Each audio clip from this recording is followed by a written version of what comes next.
Welcome to all in one mix. आज मैं आपको पढ़ाऊंगी class 10 English footprint without feet का चैप्टर 3 द मिडनाइट विजिटर के क्वेश्चन आंसर को।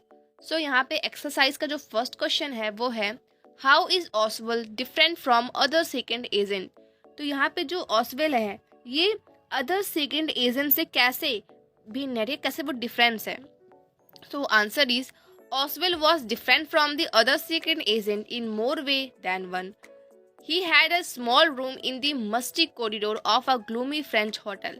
He was extremely fat. Instead of getting message slipped into his hand by dark eye beauties, he got only a telephone call making an appointment. So यहाँ पे देखो जो ऑसवेल है वो other second agent से बहुत तरीकों से भिन्न है। पहला तो कि उसका एक छोटा सा रूम है मस्ती कॉरिडोर में, ठीक है, एकदम कोने में 6th फ्लोर पे फ्रेंच होटल में, और वो काफ़ी ज़्यादा फैट पर्सन है, ठीक है।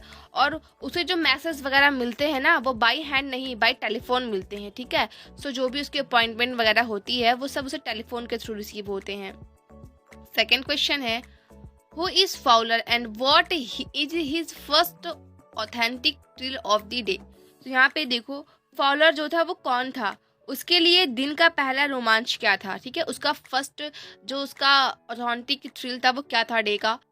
Answer is Fowler is a writer who made Ausable the secret agent because he want to write a romantic story. He has his first authentic thrill of the day when he saw a person with a pistol in his hand is Ausable's room.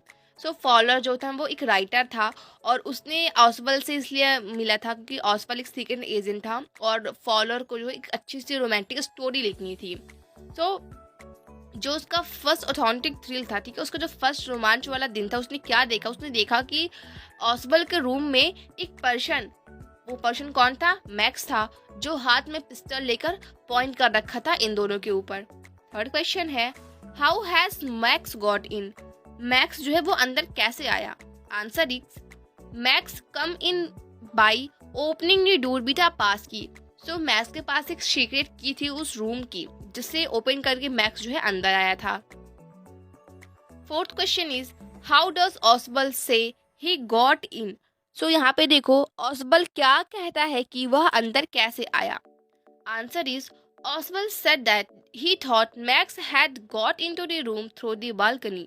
ऑसवेल कहता है कि मैंने सोचा max तुम जो है balcony से अंदर आए हो। He said that it was the second time in a month that somebody had got into his room this way. उसने कहा ये 2 बार ऐसा हुआ, मतलब ये सेकंड टाइम है कि मेरे रूम में कोई दूसरा पर्सन इंटर किया है, ठीक है। 1 मंथ के अंदर कोई दूसरा पर्सन जो है मेरे रूम में इंटर किया है और जो पहला पर्सन था वो बालकनी से अंदर आया था। हो सकता है तुम भी बालकनी से ही आए हो, मैंने यही सोचा। Fifth question is how does Ausable manage to make Max believe that there is a balcony attach to his room.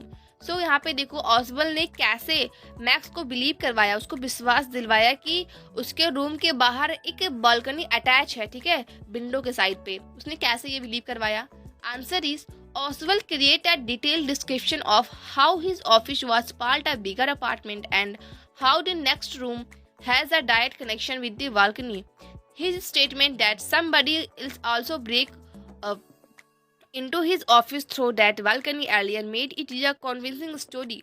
Oswald's ability to think quickly and calmly in a situation of panic make it convincing. So यहाँ पे देखो ऑसवेल ने एक detail explanation जो है उसने create किया कि कैसे उसकी जो ऑफिस थी वो पहले बड़ी सी थी, उसमें 2 अपार्टमेंट में डिवाइड किया गया, ठीक है, जिसमें से एक ऑसवेल का रूम है और दूसरा जो था वो, और दोनों में एक बालकनी अटैच थी तो वो भी डिवाइड कर गई है। उसने ये भी कहा कि तुमसे पहले भी एक पर्सन ने बालकनी से ही एंटर किया था मेरे रूम में और ये सेकेंड टाइम है कि मेरे रूम में किसी ने एंटर किया है, वो जो है मैक्स था। तो इसने ये सब बातें कहकर डिटेल डिस्क्रिप्शन देके एक्सप्लेनेशन देके उसने मैक्स को डिटेल करवा दिया कि हाँ मेरे रूम के बाहर भी एक बालकनी है जिससे कोई पर्सन अंदर आ सकता है। और उस टाइम पे इतना पैनिक सिचुएशन हो गया था कि मैक्स ने का दिमाग काम नहीं किया, उसने विंडो के बाहर सोचा उसने बालकनी होगी, उसने विंडो से ही जंप कर दिया।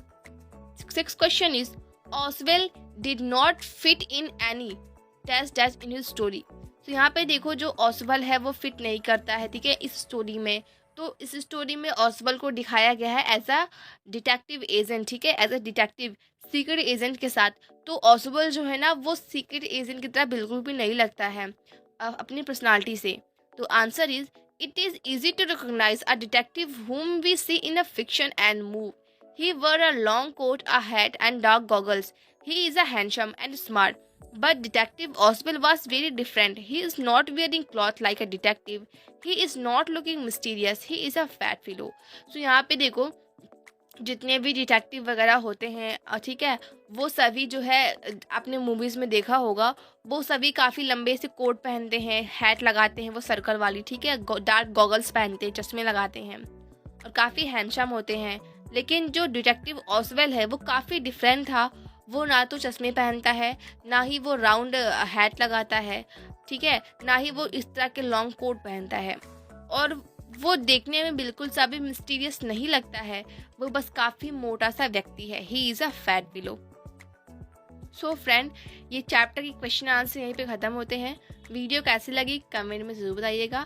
Thank you for watching this and don't forget to like and share the video.